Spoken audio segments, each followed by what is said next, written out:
இந்தியாவில் ஒரே நேர்கோட்டில் நிற்கும் பஞ்சபூத தலங்கள். இந்தியாவில் ஒரு அதிசயம் இருக்கிறது.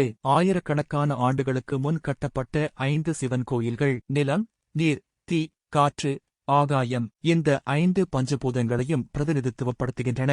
அதிலும் ஆச்சரியம் என்ன தெரியுமா?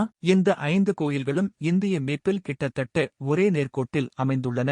முதலில் நிலத்தலம். காஞ்சிபுரத்தில் உள்ள ஏகம்பரேஸ்வர் டெம்பிள். இங்கு சிவன் பிருத்வி லிங்கமாக அருள்பாலிக்கிறார். பார்வதி அம்மன் மணலில் லிங்கம் உருவாக்கி வழிபட்டதாக புராணம் சொல்கிறது. இது நிலத்தின் உறுதியை குறிக்கிறது. அடுத்து நீர்த்தலம். திருவானைக்காவலில் உள்ள ஜம்புகேஸ்வர் டெம்பிள். இங்கு லிங்கத்தின் அடியில் இருந்து எப்போதும் நீர் ஊறிக்கொண்டே இருக்கும். இது ஆப்பு லிங்கம், நீரின் சக்தி. மூன்றாவது தீத்தலம். திருவண்ணாமலையில் உள்ள அருணாச்சலேஸ்வரர் டெம்பிள். இங்கு சிவன் அக்னி ஸ்தம்பமாக வெளிப்பட்டார். இன்றும் கார்த்திகை தீபம் அன்று மலையின் மேல் மகா தீபம் ஏற்றப்படுகிறது. அது ஞானத்தின் வெளிச்சம். நான்காவது காற்று தலம். ஆந்திராவில் உள்ள ஸ்ரீகால்ஹஸ்தி டெம்பிள். இங்கு தீபம் காற்றில்லாமல் அசைகிறது என்று கூறப்படுகிறது.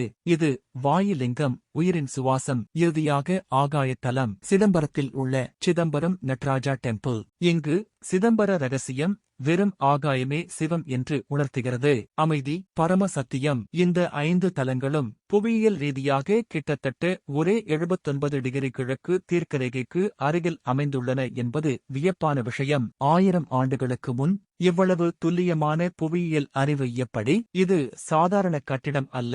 இது ஆன்மீகமும் அறிவியலும் சேர்ந்த அதிசயம். நிலம் நமக்கு உறுதி தருகிறது. நீர் அன்பை கற்றுத் தருகிறது. தீ ஞானத்தை தருகிறது. காற்று உயிரை தருகிறது. ஆகாயம் அமைதியை தருகிறது.